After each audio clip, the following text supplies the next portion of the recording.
जय हिंद दोस्तों, आज हम लोग चर्चा करेंगे पोलाइटी यानी राजनीतिक विज्ञान के बारे में। इसमें हमें अध्ययन करना है आर्टिकल्स यानी अनुच्छेद के बारे में और जानेंगे कि संविधान में कितने अनुच्छेद हैं और हमारे जो अखंड भारत है ये कैसे टूटा। तो आप हमारे यूट्यूब चैनल में अगर नए हैं तो आप हमारे यूट्यूब चैनल से जुड़ सकते हैं, जहाँ पे कि प्रत्येक दिन अनेक टॉपिक के माध्यम से आपको अनेक जानकारी दी जाती है और यहाँ पे प्रत्येक सब्जेक्ट्स बिल्कुल फ्री में पढ़ाए जाएंगे आपको।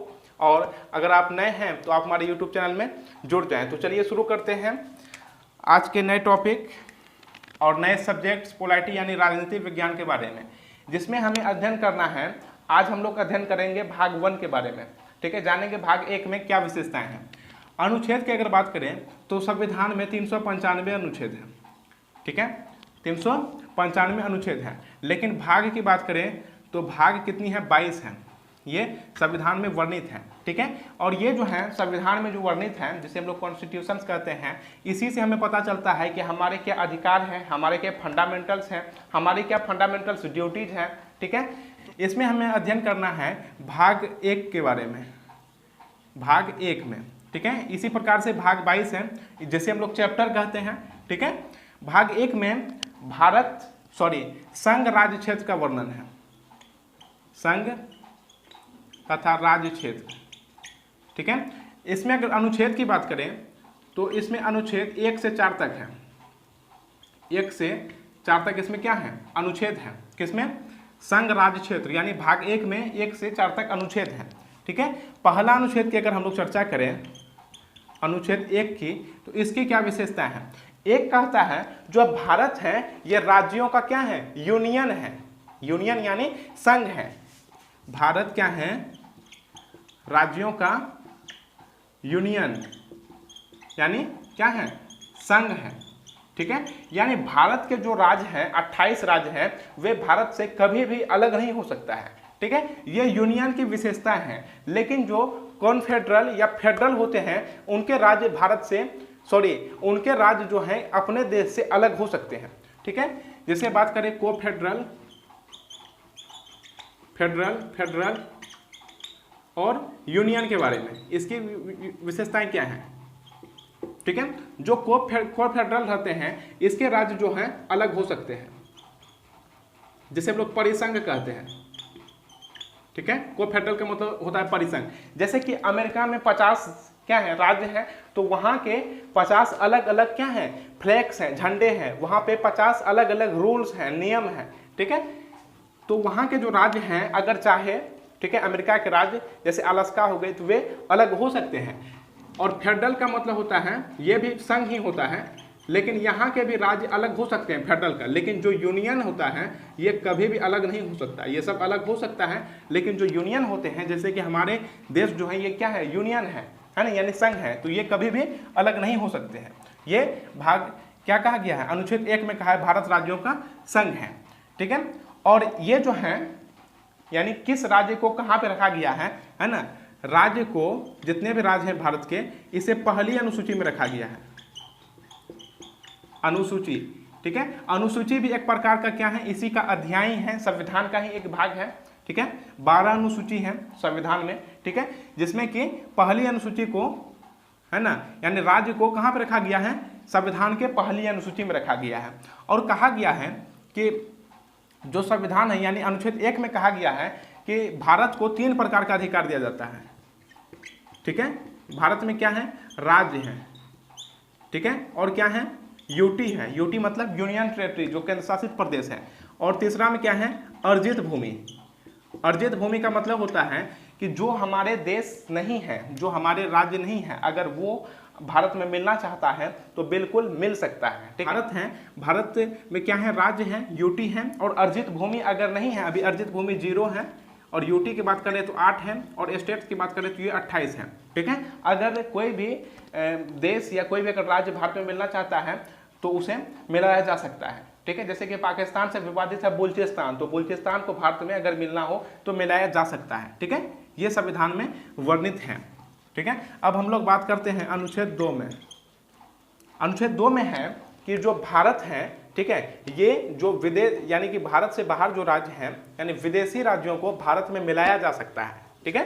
राष्ट्रपति के पूर्व अनुमति के माध्यम से जो यानी कि भारत के बाहर देश है या राज्य है उसे भारत में मिलाया जा सकता है, यानी विदेशी राज्यों को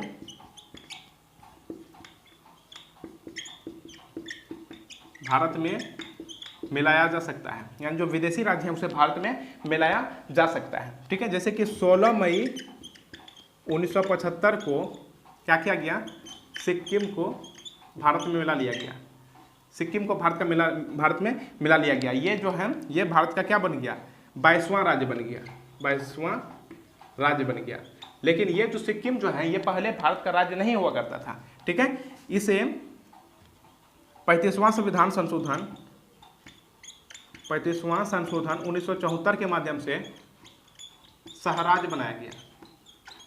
क्या बनाया गया, सहराज्य बनाया गया। ठीक है, जिसके माध्यम से 16 मई 1975 को क्या हो गया, सिक्किम भारत का 22वां राज्य बन गया। ये क्या है, अनुच्छेद 2 हमें अधिकार देता है कि विदेशी राज्यों को भारत में मिलाया जा सकता है राष्ट्रपति के पूर्व अनुमति से, राष्ट्रपति के अनुमति से।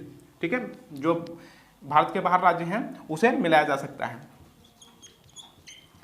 अनुच्छेद 3 में क्या कहा गया है कि जो भारत के अंदर राज्य हैं, यानी अनुच्छेद 2 में कहा गया है भारत के बाहर राज्यों को क्या कहां पे मिलाया जा सकता है, भारत में मिलाया जा सकता है। अनुच्छेद 3 में कहता है कि जो भारत के अंदर राज्य हैं उसके नाम, क्षेत्र, सीमा में परिवर्तन किया जा सकता है राष्ट्रपति के अनुमति में, है ना।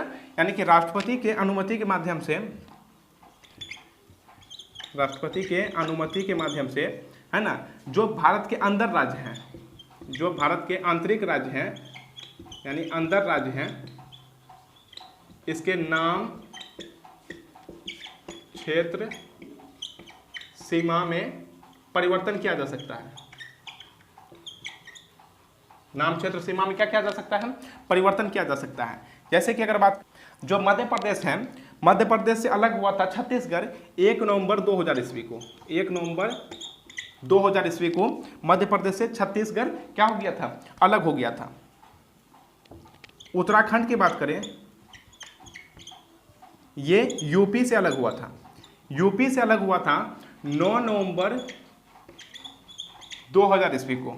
ठीक है, छत्तीसगढ़, उत्तराखंड, झारखंड, झारखंड जो है ये बिहार से अलग हुआ था 15 नवंबर 2000 ईस्वी को। ठीक है, इसलिए हम लोग याद कर सकते हैं 36 उत्तर 4, यानी छत्तीसगढ़ अलग हुआ था किससे, मध्य प्रदेश से 1 नवंबर 2000 ईस्वी को, यूपी से अलग हुआ था उत्तराखंड कब, 9 नवंबर 2000 ईस्वी को, और बिहार से जो है झारखंड कब अलग हुआ था, 15 नवंबर 2000 ईस्वी को। तो ये संभव ही नहीं हो पाता अगर राष्ट्रपति जो है, राष्ट्रपति की अनुमति पर, है ना, भारत के अंदर जो राज्य हैं उसके नाम, क्षेत्र, सीमा में परिवर्तन किया जा सकता है। लेकिन राष्ट्रपति जो है, राष्ट्रपति सिर्फ नाम मात्र के लिए है। ठीक है, संसद जो है राष्ट्रपति को सिर्फ लगाते हैं कि राष्ट्रपति पूर्व राष्ट्रपति की अनुमति पर लेकिन संविधान में वर्णित है, यह अनुच्छेद 3 की बात हुई। ठीक है, लेकिन संविधान में वर्णित है अनुच्छेद 4 में कि जो राष्ट्रपति हैं ये बाध्य हैं अगर 50% बहुमत के साथ, यानी साधारण बहुमत के साथ जो संसद है वे प्रस्ताव अगर पारित कर देते हैं कि अगर भारत के बाहर राज्य हैं उसे भारत में मिलाना हो, या जो भारत के अंदर राज्य हैं अनुच्छेद 3 में उसके नाम, क्षेत्र, सीमा में परिवर्तन करना हो।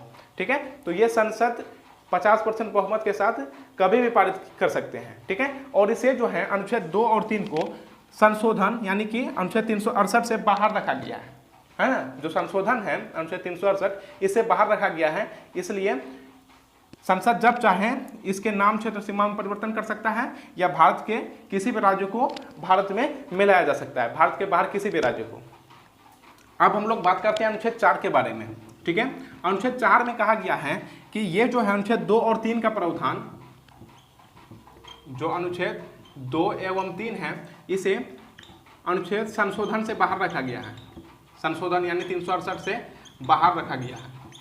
ठीक है, राष्ट्रपति बाध्य हैं, राष्ट्रपति को बाध्य कर दिया गया है, इसमें राष्ट्रपति को बाध्य कर दिया गया है अगर साधारण बहुमत के माध्यम से 50% बहुमत के माध्यम से संसद अगर प्रस्ताव पारित कर दे, संसद अगर प्रस्ताव पारित करते हैं तो राष्ट्रपति बाध्य हैं कि इसमें कुछ भी नहीं कर सकते हैं, अनुच्छेद 2 और 3 के प्रावधान में कुछ भी नहीं कर सकते हैं। अगर विदेशी राज्यों को बाहर भारत में मिलाना है तो भी कुछ नहीं कर सकते हैं, और जो भारत के अंदर राज्य हैं उसके नाम क्षेत्र सीमा में परिवर्तन अगर करते तो भी जो राष्ट्रपति हैं वे भी कुछ नहीं कर सकते हैं, क्योंकि यहाँ पे प्रस्ताव पारित कर दिया गया है और इसे संशोधन से बाहर रखा गया है, यानी ये दोनों में संशोधन कभी हो ही नहीं सकता है। ठीक है, उम्मीद है आप इसे नोट कर लिए होंगे। इसी प्रकार के वीडियो और अनेकों सब्जेक्ट्स पढ़ने के लिए आप हमारे YouTube चैनल से जुड़े रहें। ठीक है, फिर मिलते हैं अगले वीडियो में, तब तक के लिए जय हिंद।